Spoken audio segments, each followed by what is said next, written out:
This is Cast. Hello there, and welcome to a brand new episode of my podcast, Podcast Racing.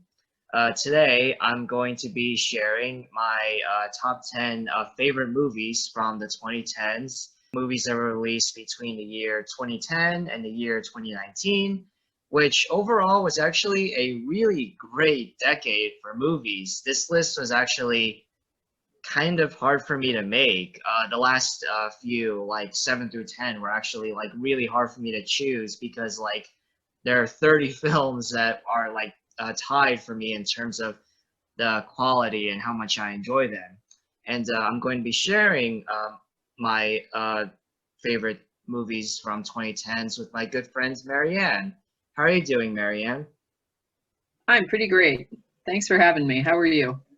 I'm good. I'm good. Yeah. And no, thank you for being on the podcast. Do you want to go first? Do you want to share your number 10 film of the 2010s?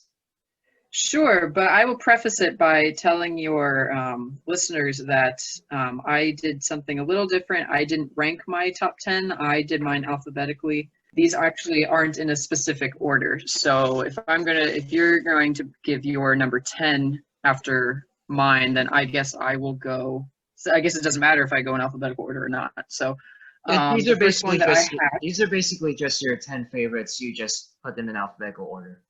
Right. Okay. So the first one that I have then is Black Klansman, directed by Spike Lee from 2018. Wow, really? Black Klansman, huh? Absolutely. I love Black Klansman.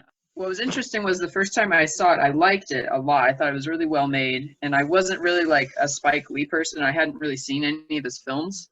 But after I saw Black Klansman, I wanted to see more Spike Lee films. And so I think it's probably my favorite of his since I've since seen, I think, 5 or 6 of his films. And I just think it's really well made. It's very entertaining. It's very timely. You know, it's telling a story from the 70s, but it's still relevant to the time period when it was made, you know, the 2010s. And that's just a movie that I can watch multiple times. And another thing that is fun about that movie is I showed it to a friend of mine who is not really a political person at all. And afterwards, she was just kind of blown away by it. She couldn't believe the movie and how, like I said, how timely it was. So it got her interested in more movies about that subject. So that's a good aspect of it too, right? Yeah, no, I mean it's a really good movie. Yeah, me personally, I wouldn't put it in like top 10 of the decade, but this is your opinion. This is your list. So, you know, I'm really happy. I'm really happy that you really enjoyed this film, and I enjoyed this film too. But Yeah. what's it called? Yeah, have you seen Do the Right Thing though? So that's a tough one because technically I have seen it. I watched it in a college class when I guess I was about 20 years old when I saw it. But I wasn't really like whenever we would have these screenings, I would have trouble paying attention because they were always really late at night, and so I fell asleep a lot of the time. So I think I fell asleep for some of the movies. So I have sat and watched it, but I haven't actually been awake for all of it. So I have to rewatch it before I form a solid final opinion on Do the Right Thing, if that makes sense. Yeah, no, that makes sense. Yeah, just me personally, my favorite Spike Lee and a lot of other people's favorite Spike Lee movie joint is Do the Right Thing. Yeah. But Black Klansman is definitely one of his better movies, and Yeah. I'm really glad that it's on your top 10 list. Sweet. So my number 10, so just like how with you and Black Klansman, you liked it at first, but you didn't really love it until later. I had a very similar experience with this movie. Picking my number 10 was actually really difficult because there were like 20 or 30 films from the decade that are like tied in terms of how much I enjoyed them and how well made they are. And I almost put Blade Runner 2049 as my number 10, which is my favorite film from 2017. But there was another film that came out a year later in 2018 that I saw it and I liked it, but I didn't love it. But then the more I thought about it, like literally, I saw this film in the theater with two of my Uh-huh. friends, Uh-huh. and they both had seen it before and they both loved it. And I saw it and I liked it, but I wasn't blown away. But then driving home, the more I thought about it, the more I was like, okay, that was amazing. It's Is Spider-Man it into Infinity War? it's Oh, Spider-Man into Spider-Verse. Wait, what are you gonna say? I said, was it Infinity War? No, no, no, no, no. Yeah, no. Infinity War. When I saw Infinity War for the first time, I loved it, and I've continued to like Okay. it. But Spider-Man into Spider-Verse has just I've since seen it since seeing it in theater. I've seen it like five more times. I own it on Awesome. DVD now, and it's Oh, just good. gotten better and better for me. That's good. Yeah. Yeah, I like that one a lot too. But Yeah, I've I only really seen it once. I need to watch it again. yeah. Yeah, just this film just keeps getting better and better for me. The more I think about it, the more times I see it. It balances all these different crazy scenarios, characters, tone, all really well. The balance between comedy and drama is basically flawless. Hmm. It's amazing how they're able to have a cartoon pig and an anime girl and robot duo, and yet also have Yeah. a really compelling and interesting main character who goes through some pretty traumatic stuff, but also has Yeah. some great character developments. Yeah. Yeah, I agree. And just the detail that they put into the artwork too is just insane to me. Like I have no like visual art talent at all. Like I can't draw. I can't even imagine drawing the things that they did. And whether it so every time I watch anime movies, I just get kind of blown away by the art that gets involved in the details. So Yeah, good yeah. pick. This film and Blade Runner, one thing that they have in common is that they're gorgeous. Like every Yeah. single frame.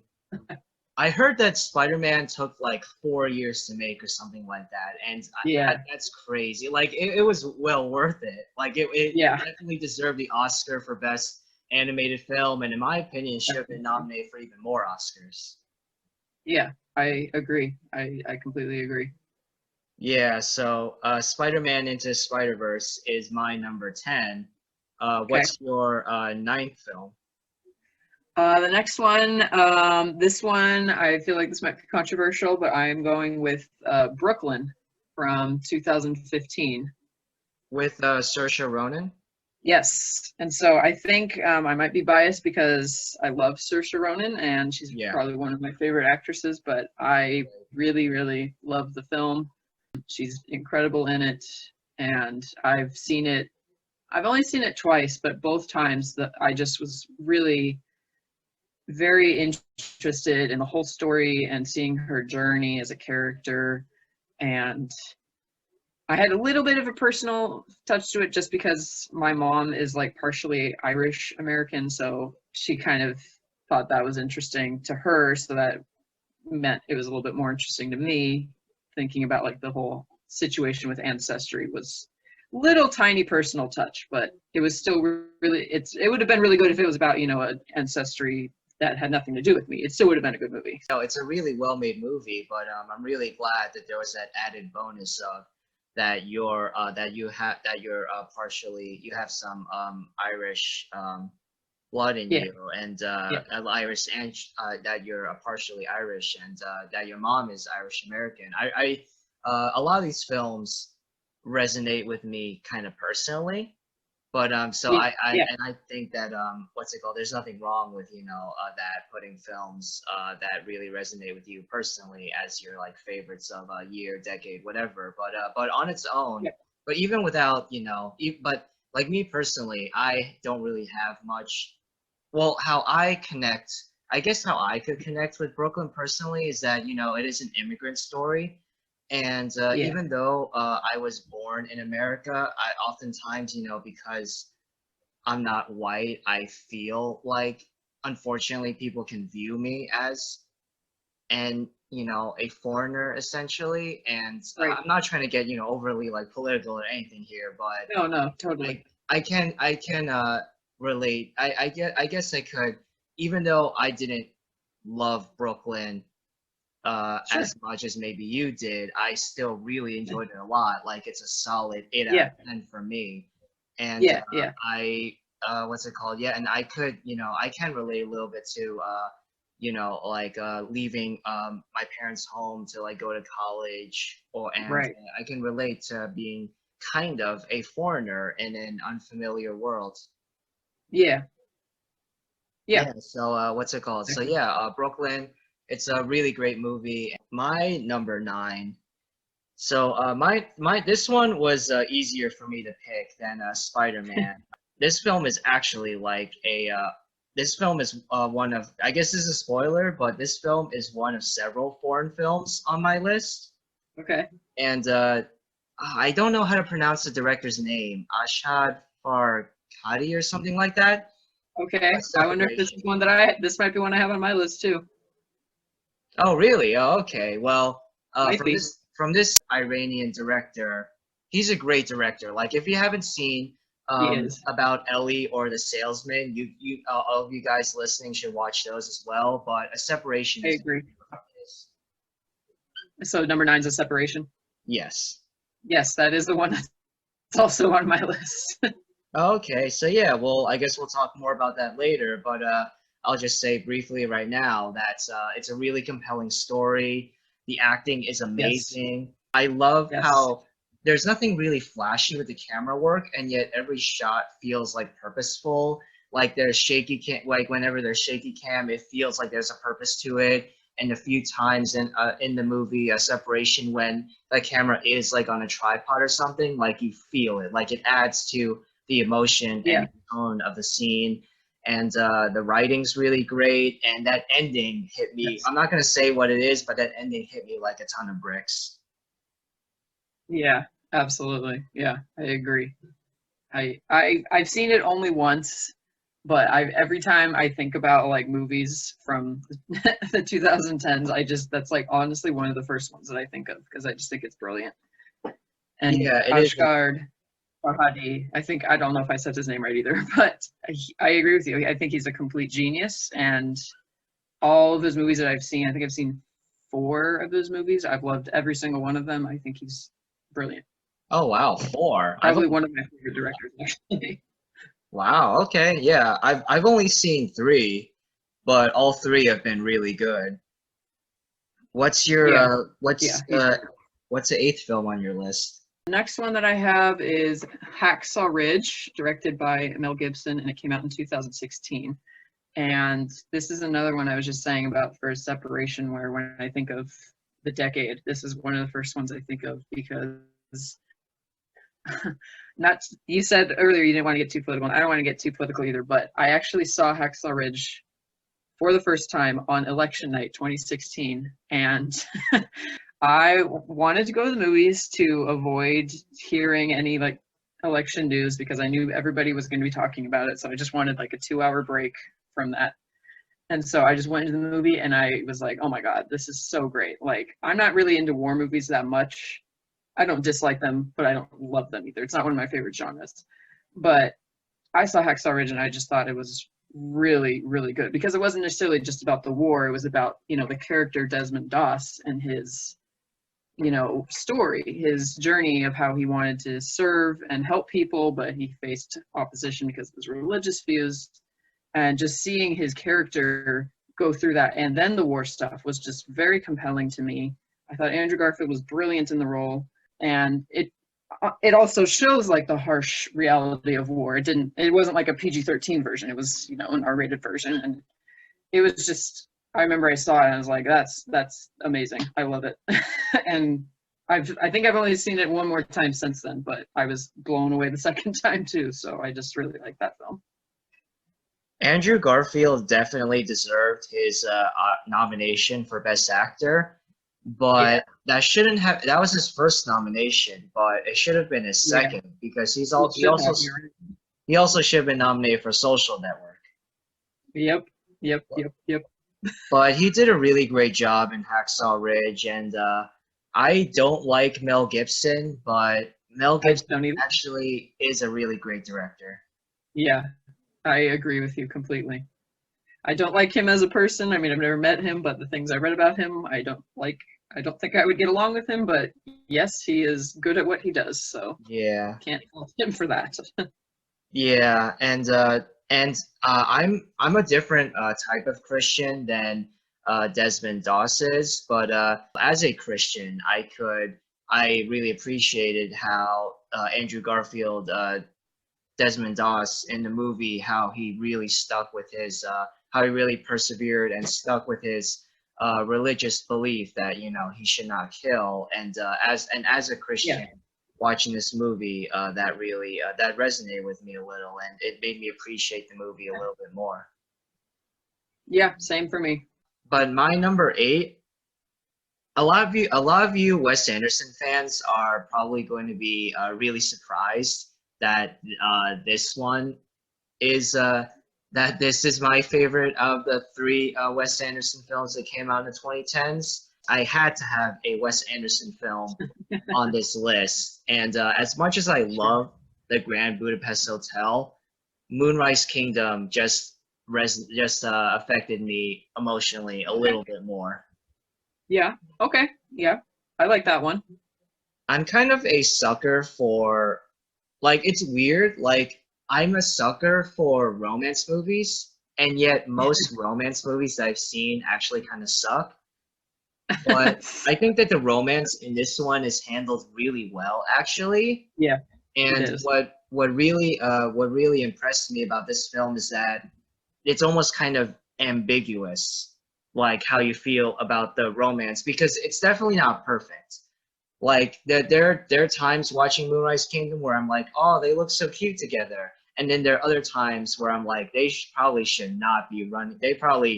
They definitely rushed way too soon and running way together, and they should Yeah. not be Yeah. together. And then there are other times where I'm like, but they're so cute, Yeah. dancing together and all that. And I Yeah. really like how despite the main characters being children, I like how complex and thought-provoking this movie is. And of Yeah. course, just like other Wes Anderson films, it's very pretty. Yeah. Yeah. That's a good one. Yeah. Good point. Yeah, I haven't seen that one in a while, but yeah, I like that one. And it's kind of surprising to me that those two main child actors haven't gotten bigger since then, because I don't even remember their names, and I feel really bad about that because I'm usually I pride myself on knowing who actors are and who people are in films, but I can't remember their names, and it's kind of strange because it's like it's a Wes Anderson film. You would think they'd go on to like superstardom Exactly. probably. Exactly. Yeah. I'm disappointed in myself because I can't remember the actors' names either. But yeah, this is I thought that the child actors, all the actors did a really great job. And not only is this my favorite Wes Anderson film from the 2010s, it's probably my favorite Wes Anderson film ever. Even Okay. above Royal Tenenbaums and Rushmore. I think Moonrise Kingdom. I think Rushmore is probably like my second favorite, and Moonrise Kingdom is like 1% better in my opinion. Well, don't be too mad, but I haven't seen Rushmore or Royal Tenenbaums, so I have no opinion Mm. on your rating there. But I do like the ones that I have seen, so I need to get into more of his films. I mean that's not too big of a deal because I saw Rushmore and Royal Tenenbaums for the first time in like senior year of college, so I saw those films really late into my life. Nice. But anyway, what's your number seven film? My next one is Hidden Figures, which was in 2016, and that was one that I think I identified with a lot as a woman. Right. Although I'm not really interested in science or math as much, so that part wasn't really as identifiable for me. But just seeing like the three main women overcoming the odds and not giving up and working in a field that was already not very open to women, especially African American women, it was just really inspiring to watch. And it's great to watch multiple times because you can just feel inspired every time you watch it. It's powerful, and the part where I don't remember Taraji P. Henson's character's name. Was she Katherine Johnson? Katherine I think she Johnson. was. Okay, I think she was Katherine Johnson. And the part where she had to like walk across the whole, not the parking lot, not just the parking lot, but the fact that like there was only one bathroom she could use. She had to walk like 5 minutes or 10 minutes or however long it was just to go there and No, it was like back. you had to walk like an hour each way just to use Was the it? Oh bathroom. man. Wow, Yeah, I'm it was misremembering it. it, wa- it was almost that long. Yeah. They Jeez. didn't Well, they it's didn't even worse than I remembered then. they didn't Jeez. show this in the movie, but in the real life, Katherine Johnson actually like peed her pants several times because Oh, geez. yeah, because of how much you need to go and how far it was to go to the bathroom. Like they didn't show that in the movie, but in real, I don't think they showed that in the movie, but in Yeah, real I'm not life, sure either. I don't think so. yeah, but in real life, like, it's just what these yeah, just what Katherine Johnson had to go through is just awful. But what she achieved and Yeah. who she is remembered as is really commendable. Yeah, yeah, exactly. I agree. And before the movie came out, I didn't know who she was. I didn't know who the other two women were. And unfortunately now I'm not remembering their names either. So maybe the movie didn't do as good of a job. But I didn't even know who they were. And then I saw the movie and I was like, well, that's amazing. Like, it kind of sucks that it took this long for them to get a movie made about them. But I'm glad they did because it was really great. It's a fun watch and it's inspiring. So that's why it's in my top 10. It was an inspiring and a really good movie, and I'm really happy that it's on Disney Plus now. And as much as I love Octavia Spencer, I one thing though that I have an issue not with the movie itself, but with the awards Yeah. season around the movie is that as much as I love Octavia Spencer, it should have been Janelle Monáe who was nominated instead of Octavia Spencer. I actually agree. Yeah, but my number seven. So if you have, so I had to have a Pixar film on this list, but a lot of the Pixar films that came out in the 2010s specifically aren't really that great. But Hmm. one of the probably the best Pixar film from the 2010s and one of the better Pixar films ever is my number seven film, Toy Story 3. Oh man. Toy Story 3, the film that made basically everybody cry at the end. Absolutely. Oh my God. Are you kidding me? Yeah, Jeez. but besides that great ending, the rest of the film is really well written, well Yeah. paced. The animation is great. Yeah. Lotso is a really compelling and yet also really intimidating and hateful villain. Yes. And Yes. what's it called? Yeah, I think that all the characters were able to get their moment to shine. Uh, Yeah. Ken, voiced by Michael Keaton, is definitely a comedic highlight for me. Yes. And yeah, this is probably my favorite Toy Story film actually, and Yeah. this is definitely my favorite Pixar film from the 2010s, and it's my number seven film because it's so great.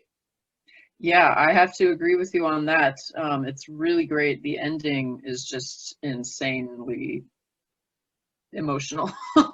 Like you could, I seriously, if you put on just that last scene right now, I could cry. It would make me cry. I don't even need the whole, I don't need to watch the first two movies. I don't need to watch any of the third movie. Just that scene at the end is just every time it makes me cry. It's just insane how they did that. Kudos. Exactly. Pixar, Yes. kudos. Yeah, I would definitely cry as well. And I do really like Toy Story 4, but Toy Story 3 is like the perfect conclusion Yeah, to the Toy Story franchise for me. But what's the yeah, next I film? agree. Yeah, yeah. But what's the next film on your list?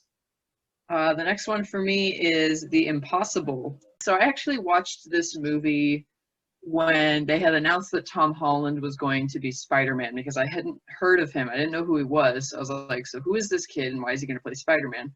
And then I watched The Impossible and I was like, oh my God, I get it. It makes sense. Because Tom Holland did a very amazing performance in that film. And so did Naomi Watts, Ewan McGregor, the whole cast is very, very excellent. And it's a very emotional movie too.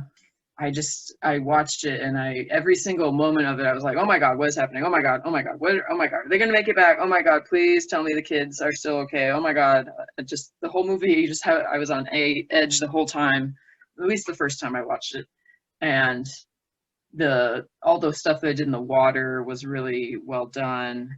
And I'm really glad Naomi Watts got an Oscar nomination for the film. I wish Tom Holland had, but they usually don't give them to young. It's rare, I guess, to give them to younger actors. But Right. yeah, but then, like I was saying about why I watched it, I could understand why they gave Tom Holland the Spider-Man role, and that was before I knew about his, dancing and acrobatic skills. So it's like not necessarily relevant to The Impossible, but yeah, The Impossible is a really, really good movie that I have watched several times, and every time I just really like. I like it a lot. Yeah, that's another great one. But what's funny actually is that I had never heard of, well, actually, I had only just heard of the true story from my mom, actually. And it was my Oh, mom okay. that wanted to watch this movie. And Huh. I wasn't really that interested at first, but then I decided to, join her in the basement back at our Sure. old house in New Jersey. And I watched it with her. And I really liked it. And I was especially impressed by Tom Holland. I watched a movie with my mom before he was announced as Spider-Man. And then he Hmm. was announced as Spider-Man, and most of my friends were like, "Who's Tom Holland?" And I was like, "The kid from The Impossible. Come on." Yeah. Yeah, that would have been me. Who? Who is But this um, kid? but speaking of Tom Holland, though, all of you guys watching, don't watch Cherry. It's so bad. I Yeah. haven't even finished it yet. I started the movie 3 days ago and I'm still watching it. It's taking me. I'm like forcing myself to finish it. It's so bad. Yeah, I saw it. I forgot you have Apple TV, right? What's it called? My subscription is ending soon. I just finished Oh, okay. Ted Lasso, which is great, and I started 3 days ago. I started Cherry, and I'm still finishing it. Ugh. I mean, to be honest, you probably don't need to. I saw it in the theaters and Oh, in it the was, theater? Oh gosh. yeah. So, well, I had a free movie pass to use because my birthday was in March. So I went to see that one because I knew that there was like this theater that I had the free pass at, and it was like one of the only theaters in town that was playing it. So I figured I might as well use it. Yeah, Cherry is not really good. It's kind of like misery porn, I feel like. If you enjoy watching people be miserable for 2 hours, then you'll like Cherry, but I am not someone who enjoys that, so I kind of just wanted the movie to be over about an hour in, I'd say, maybe even sooner. So I agree with you. Don't you don't really need to watch Cherry unless you're like a super Tom Holland fan or something. Yeah, just don't waste your time. The reason to subscribe to Apple TV Plus is not because of Cherry. Like you could watch Tom Holland's in The Impossible, which is a much better movie, and at him as Spider-Man is so much better. Like what were the Yeah, Russo brothers thinking with this movie? Like Tom Holland is like the only good part of Cherry, but the yeah, movie is just not worth watching. I'm probably not gonna finish it. I mean, well, I probably will, but I don't want to because it's so bad. yeah. Yeah, I would ask what part you're at, but we don't want to spoil it for the people that we might not have convinced to not watch it. Yeah, yeah. Well, yeah, no, I won't spoil anything. Moving on. What's your Oh wait, so we Your just turn. said your number. We Yes. just said your number six was the Impossible. So Yes. my number six is Her from Spike Jones. Okay. I just turned on HBO and there was this Hmm. movie coming on called Her, and I'd actually heard about this before with Joaquin, but I only heard of it Yeah. as Joaquin Phoenix falls in love with a computer played by Scarlett Johansson, Yeah. and Yeah. I that premise just sounded so weird to me. And I watched it expecting a goofy comedy or something, but what I Yeah. got was an extremely emotional, well written, thought provoking film that Yeah. tackles a very unconventional romance ideals Yeah. and an ending that also just hit me like a ton of bricks. Yeah. Yeah, definitely. Yeah. I haven't seen that one in a while, but yeah, that's a very good one. Man, this film is like it's such a unique and strange concept, Yeah. but Spike Jones is so talented that he actually he brought up this really odd concept, but and through it actually made me think about love and life and made me really care about Joaquin Phoenix and Amy Adams in that movie as well. Yeah. Yeah. Yeah, definitely. I actually think that Joaquin should have been nominated for Best Actor for that movie, but he wasn't, which disappoints me. But I'm happy that Oh won yeah. Best Screenplay. Yeah. I forgot that he wasn't. I was I was just saying, oh, good thing he was nominated. Oh wait, he wasn't. Yeah, no, he wasn't. I actually think that he was better in Her than in Joker. All the fanboys are gonna come after you for that one. I don't care. I've already made a video on my YouTube channel criticizing Joker, even though I like the movie, Yeah. and I did get dislikes and Oh on no. that video, so it's Damn. alright. What's the next film on your list?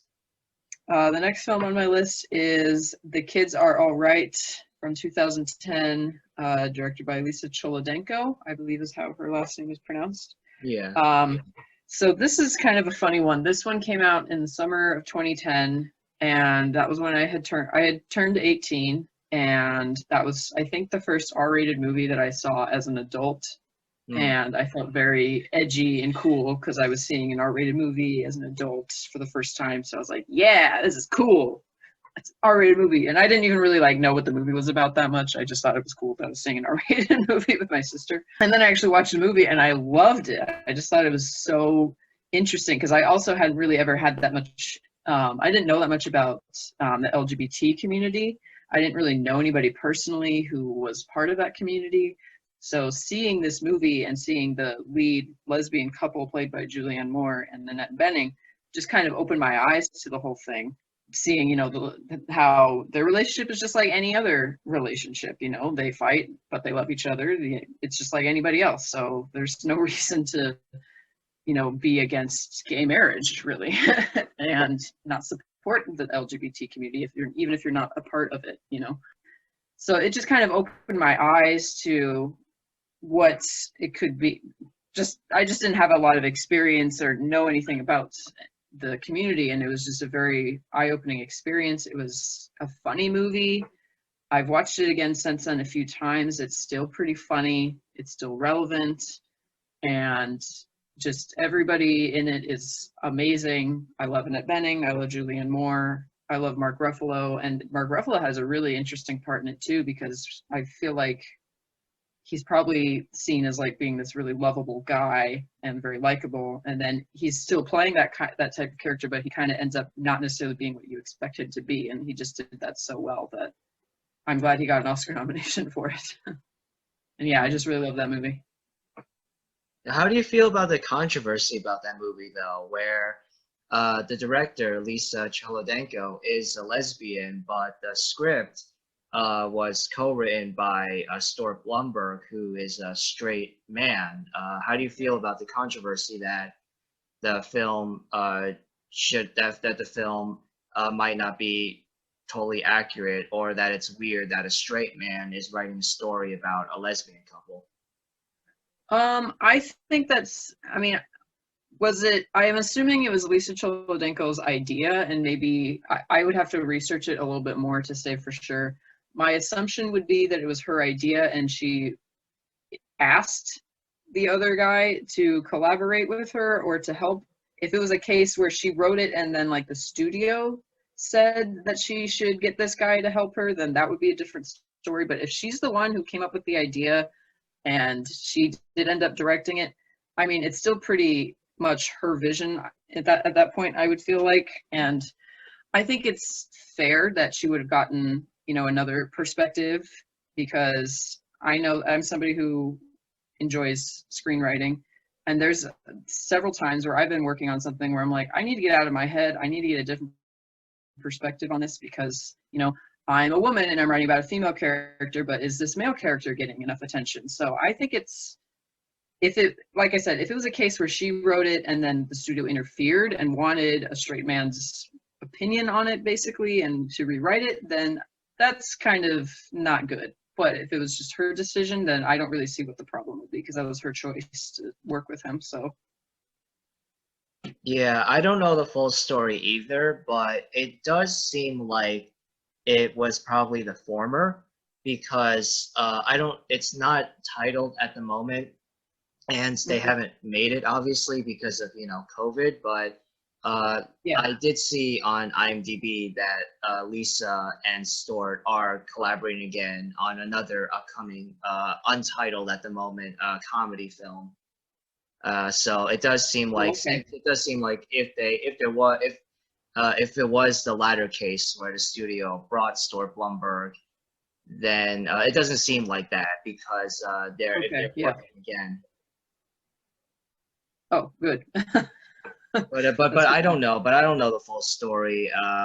And what's it called? I think that this controversy it is understandable, but I think that personally, I think that it is okay for people of a certain demographic or group to direct a film or write a film about a different demographic or group Yeah, as long as you get input and yes, perspectives from people of those demographics or groups. Like, I think it's okay yes, for Ron Howard to direct a film about Yo-Yo Ma as long as he talks to Yo-Yo Ma and actually I yeah, don't know if Yo-Yo Ma's still alive or not, but as long as he talks to at least like Yo-Yo Ma's family or talks to, yeah, yeah, gets perspective on what it's like to be uh, a Chinese person, who's yeah. pursuing music.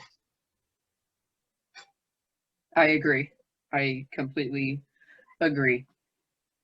Yeah, but the kids are alright. But besides the controversy, the kids are alright.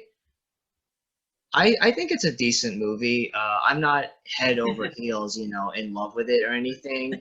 I do think that Sure. it did deserve. I don't think that it deserved to be nominated for Best Picture personally, but I do think that its screenplay and acting nominations were well deserved, and Okay. I'm really glad you enjoyed it though. Thanks. So my number five film is Damien Chazelle's first film ever. Like he's only directed three films, and already he's like one of my Uh-huh. favorite directors. It's Whiplash. Okay. Yeah, Yeah. All right. I am not a drummer. I have not ever really gone through anything that Miles Teller and Whiplash has gone through, and yet somehow the Hmm. film still felt so personal to me about this a young man, Miles Teller's character Andrew, who is Yeah. essentially hurting himself to pursue his dream of becoming a Yeah. professional jazz drummer, and or just drummer Yeah. in general. I don't know, but yeah, basically, I can Yeah. kind of relate to that drive and pursuit towards a Yeah. goal where you end up hurting yourself. I've definitely gone through that before, and but the film's also really well made. And J.K. Hmm. Simmons is one of the greatest antagonists in a movie ever. Yes, definitely. Put him in the top. What is it? AFI used to do those like 100 years, 100 films, or 100 years series. I know Yeah, they did yeah. like a villain series, so they need to update it and add him to that list. Yeah, no, if they haven't already, they definitely should because he was terrifying in this movie. Absolutely. Like every single scene that J.K. Simmons was in, like the hair like stood up on the back of my neck. Yeah. Yeah, definitely. But yeah, Whiplash, it's a really well made film and it's very personal to me, even though Yeah. that it involves a lot of circumstances that I've never experienced Yeah, directly. But definitely. I could still relate to many aspects of it, and that ending, Whiplash, Whiplash probably has it's not, even if it's not my favorite out of this list, it has the best ending out of this list. Yeah, it definitely has a good ending. And I'll say one more thing about it. I went to the Sundance Film Festival in 2014, which is, I think, where Whiplash debuted. Wow. Nice. So, yeah, that was a fun experience. And I remember I went with a group from college. We got college credit for going. We really just volunteered. We just were working as volunteers, and we got college credit for it. So that was cool.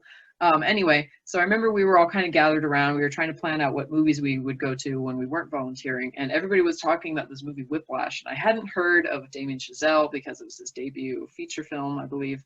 And so I was like, I don't even really know who that is. I don't think I knew who Miles Teller was at the time. Maybe but if I did, it wasn't like he was really on my radar for like someone to watch a movie because he's in it, that kind of thing. So I was like, I don't really care about that movie. So everybody else went to go see it. I didn't.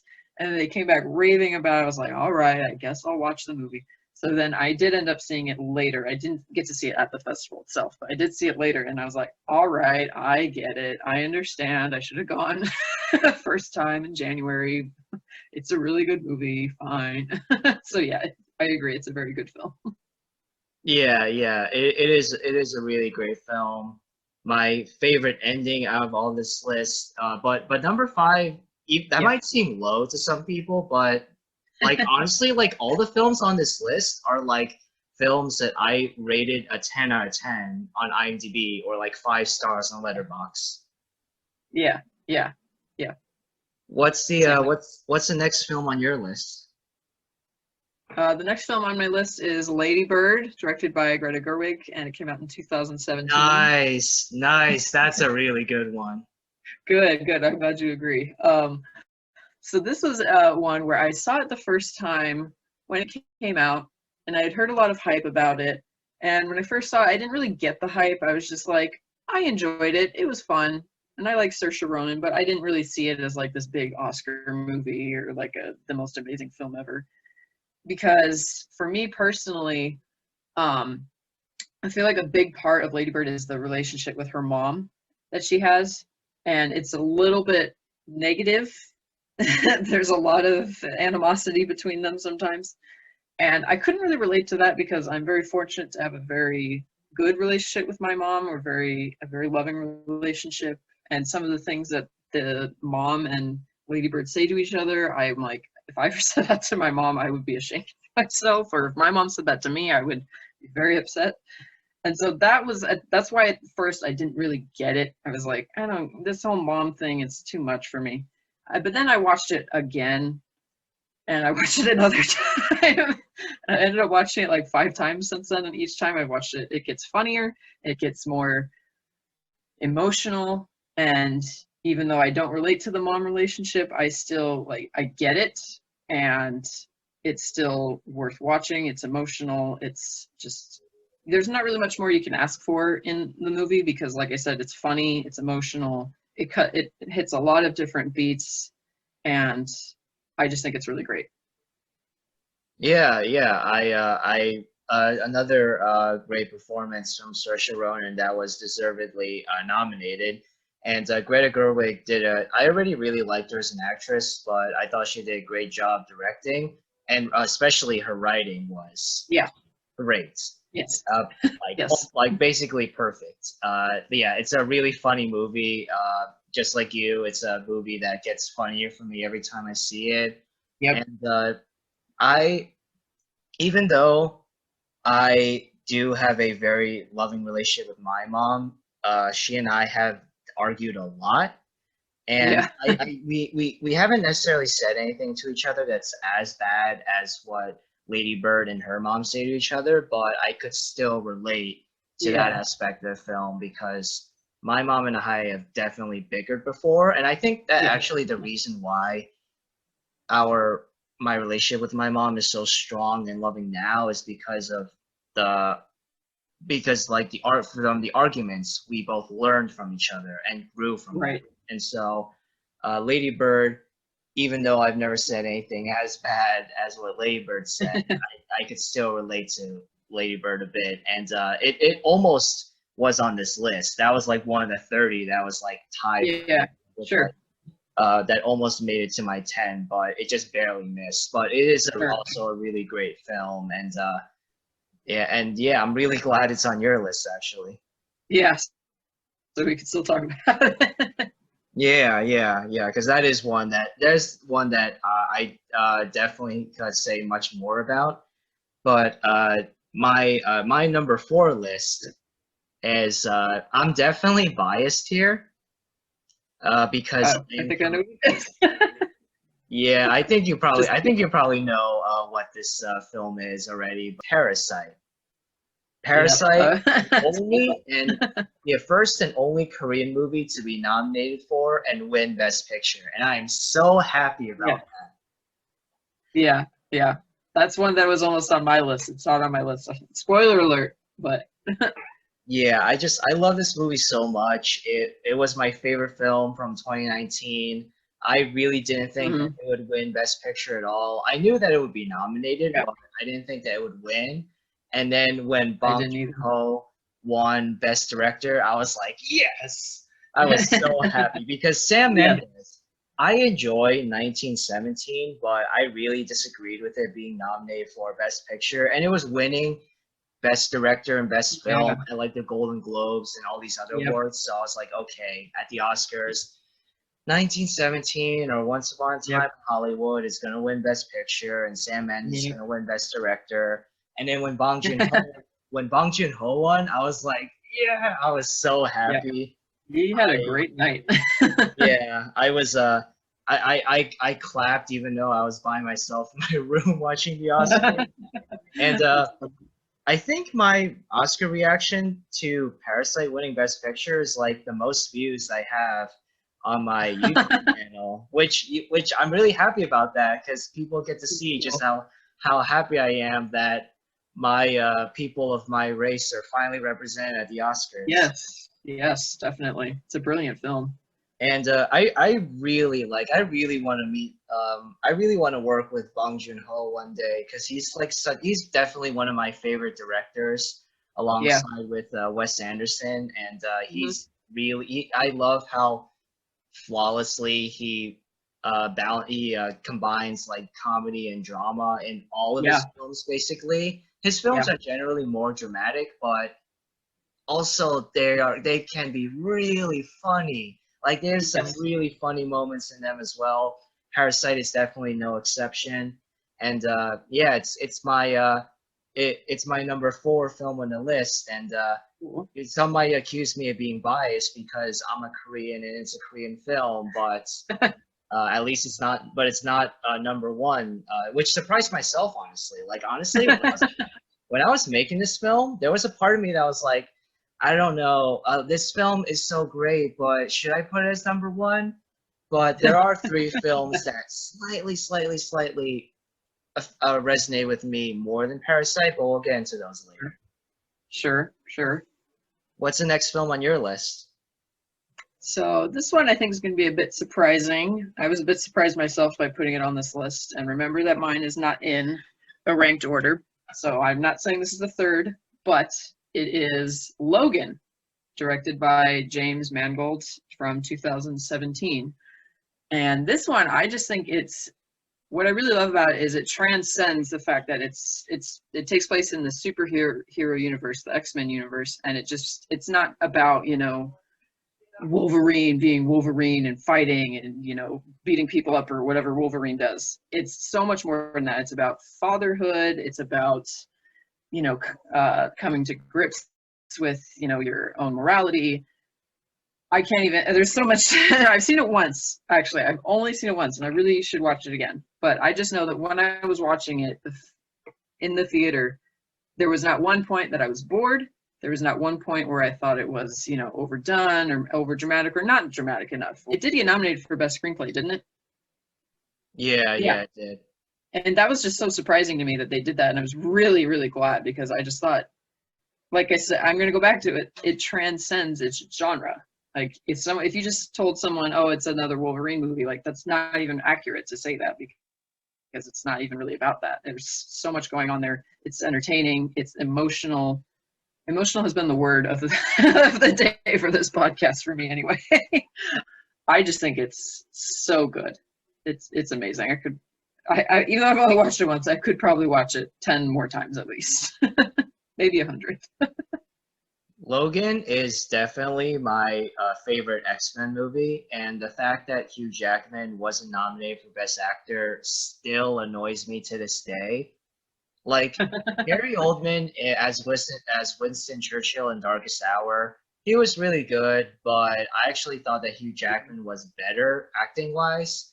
And I mean, Yeah. I am definitely biased here because I thought Darkest Hour was just an okay film, and Logan was so phenomenal. Yeah. It's actually Logan's probably like tied for my favorite film from 2017 with Blade Oh, Runner wow. 2049.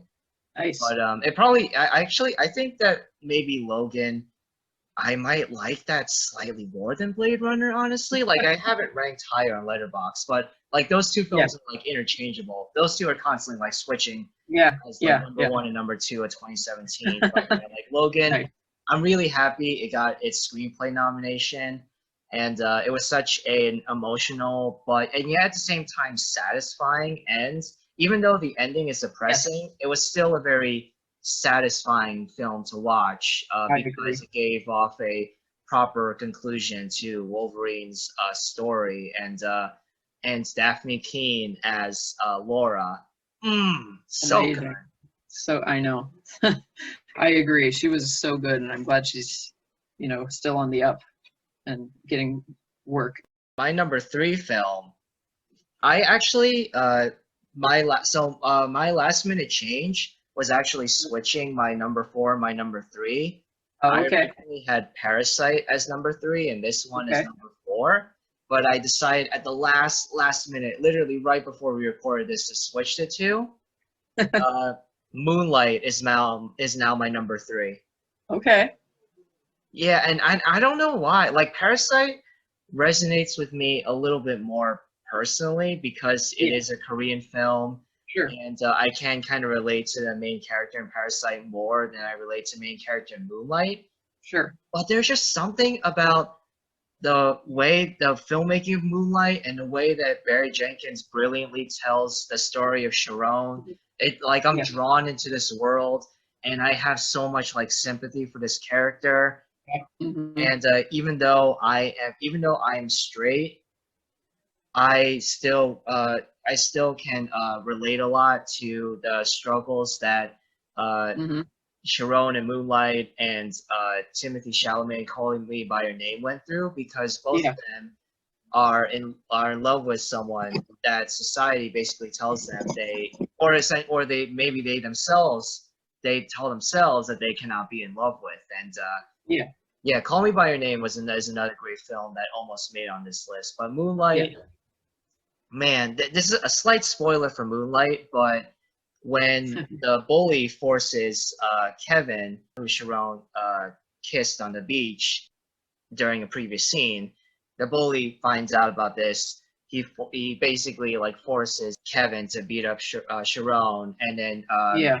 the principal is asking Sharon who beat him up, and Sharon starts breaking down crying because he doesn't want. He still really he knows that Kevin was forced to do this, and he doesn't want to get Kevin in trouble.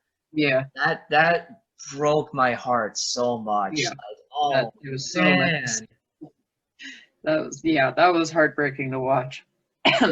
this whole film is so great. I thought it was brilliant how they casted three different actors to play Sharon as a little kid, as Yeah. a high schooler, and then as an adult. But yet, all three there are three different actors playing the character, and yet all of them Yeah. feel like the same person essentially. And all the actors did a really great job. Yeah. Mahershala Ali definitely deserved his Oscar for supporting actor. I wish that he was in it more. That if I have any issues with Moonlight, this isn't really a major one, but I liked Mahershala Ali's character in Moonlight so much that I wish he was in it more. But I understood what Barry Jenkins was going for. Yeah. But yeah, Right. And yeah, the whole the three actors thing is really cool too because I like it comes together so well on the poster. The aesthetic is beautiful. oh man, that poster. The poster is probably like one of my favorite posters ever for a Yeah. movie, and that's saying a lot. But Nice. yeah, like at the last minute, I decided to switch Parasite and Moonlight, and so Moonlight is now my number three, and it's a phenomenal film It is, yeah. that you guys should watch if you haven't seen it yet. Yeah, I agree. What's the next film on your list? The next one is the one that we already talked about, A Separation by Asghar Farhadi. Right. Again, not sure if I pronounced his name correctly. I remember that I had heard that this movie was supposed to be really good, and it won Best International Film, or I'm not sure what it was called at the time. Best Foreign Film, probably, or Film Not in the English Language. One of those three that it was called in 2011. I had seen that it won that, and I think it was even nominated for Best Screenplay. And I was like, okay, well, it must be pretty good. So I watched it, and I was like, yep, it's pretty good. It's not pretty good. It's pretty amazing. I'm trying to get more people to watch it because I think it needs more recognition since you and I are both American. A lot of Americans are kind of hesitant to watch some foreign films sometimes because Right. they whatever reason, it's not up to me to judge why they do or don't want to watch a foreign film.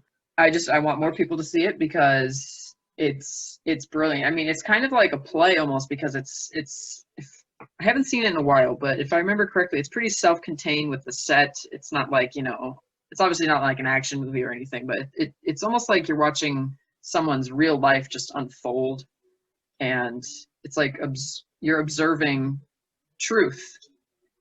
And that's something that is really cool about film is when you can find that truth in real situations, that even if you don't live in Iran, or if you're not married, or anything that happens in that film, you still can understand it and relate to it and like it. And that's what I think is so brilliant about it. Yeah. It is a really brilliant film. Much higher on your list than on mine, but I still really Well, enjoy that's it because a mine's lot. alphabetical. I'm sorry? That's because mine's alphabetical. Oh, right. Yeah.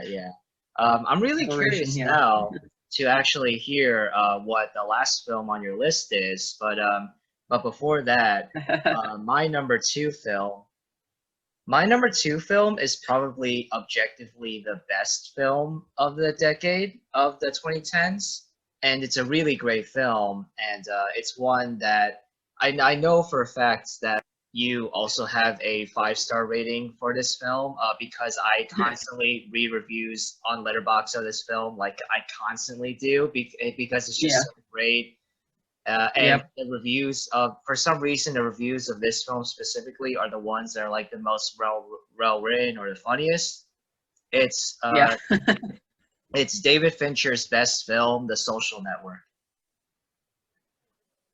The Social Yep. Network is a film that sounds like it should not work. Like a film about the creation of Facebook sounds like a Yeah. really terrible and stupid idea, but it Yeah. works so well. Man, there isn't a single flaw with this movie, and obviously it deserved all the Oscars that it won: score, film editing, and Yes. especially Aaron Sorkin's screenplay, which is the best screenplay that I have ever read.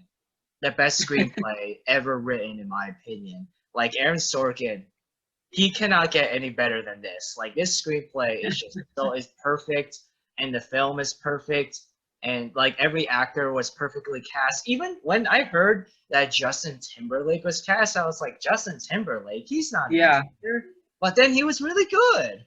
Yeah, he was. Yeah. That's funny. I think you and I both believe in the Aaron Sorkin supremacy. Yeah, like Sorkin's definitely at the time of recording this podcast, the Oscars haven't happened yet, but I'm sure that he's going to win the Oscar for screenplay again for Trial of Chicago 7. The Social Network is the magnum opus of everyone involved, basically. It's David Fincher's best film, and Yeah. it's my second favorite film of the decade. for a very, very good reason. Yeah. Well, it's interesting that you say that because that's what my last one was. It was The Social Network. Wow, really? Yeah. I'm genuinely surprised that we had two films that we shared. Like I thought that our lists were going to be completely different, but Yeah. two films in common. Wow, that's really Yeah. cool. I know. Yeah, I'm surprised too, honestly. Yeah, I think I said it for a few other films, but honestly, when you told me the idea you had for this podcast, the very first film I thought of was The Social Network. Same, I said same. a few others came to mind too, but this really was the first one because this was actually one of the first films that I saw when I was in college before I was a film student. So when I started college, I was a French major, and my very first semester was fall 2010.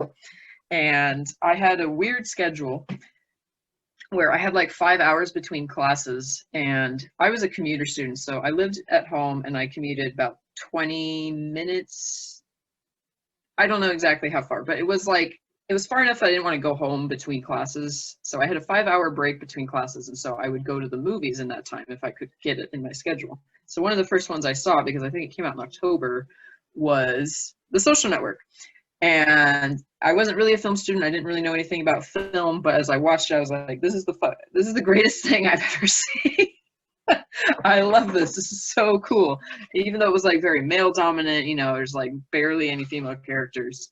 I was still just riveted by it. It was just so interesting, so well done. There's so many brilliant lines. The opening scene is like 99 takes. It took them 99 takes to get it, but they finally got it, I guess, and it's amazing. And yeah, I can't think of anything that I don't like about that film or would So change. So what's interesting is that yeah, it is a very male dominant film, but not Sorkin, Fincher in the DVD commentary, Mm-hmm. he actually talks in depth about Brenda Song, Rashida Jones, Mm-hmm. even Dakota Johnson, who's only in like one scene in the movie. He talks in depth about how all the female characters in The Social Network are actually Rooney Mara, obviously. He Yeah, talks in depth about how important the female characters yeah, are in the story, and even true. despite their limited screen time.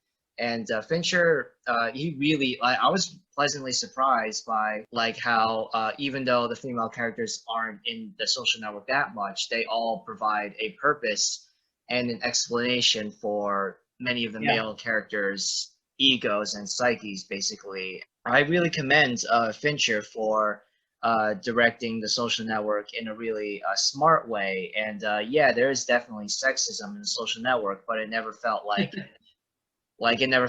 it was actually being sexism. Like it was a plot, more of the a plot characters were device. sexist. The Yes, movie wasn't yes. It was necessarily. a plot device rather than an actual issue with the film itself. Yeah, right. I agree. The Social Network is probably the best film. It's definitely the most well-made film out of all the ones on this Yeah. list. But my personal favorite, this is definitely a really controversial decision, and a lot of Uh-oh. you definitely are gonna hear my number one and think, "Are you insane?" But I've watched this film multiple times since seeing it for the first time in theaters, and I just like with Spider-Verse, and basically like half the movies on this list, the more I see it, the more I love it, and Let me guess. I get It's so 50 Shades of Grey. oh Just kidding. god. Oh god. I'm just kidding. I shouldn't have said Dakota Johnson's name. Oh, oh gosh. So my number one film of the 2010s is Paddington 2. Really? I know, yeah. Hey, I think Paddington 2 is great. I think that is a great pick. That is a really good movie. It's It's very fun, and it's your pick, so you talk about it. it's just it's on the surf. Yeah, it's a kid. It's a kids movie about a talking bear.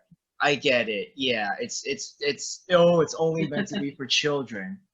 Okay, first of all, no, it's not, because this movie has like an It's rated average R. of like Yeah. 4.5 or 4.6 on Letterboxd or something. So, grown adults who are film Yeah. lovers or cinephiles are watching this movie, and most of them are giving it perfect Yeah. 5 stars on Letterboxd, including me. And Yeah.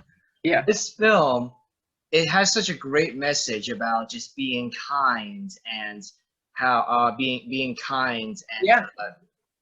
the importance of being caring, selfless, considerate, imaginative, all these things, qualities that are unfortunately very rare these days. And this film is just so heartwarming, and it's actually genuinely well made. It's an actually genuinely well made film, and it's really funny. Like, it actually gets funnier every time I watch it.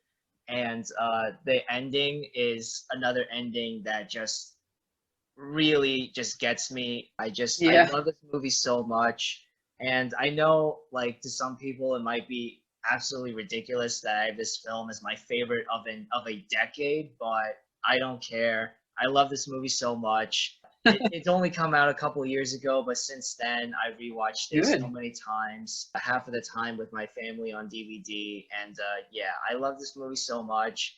The first one is great, but Paddington 2 is definitely a better film and one of the, in my opinion, the best movie sequels ever. And it's my favorite film of the 2010s. Nice. Yeah, I was gonna say, so it's one of the few examples of a sequel being better than the original.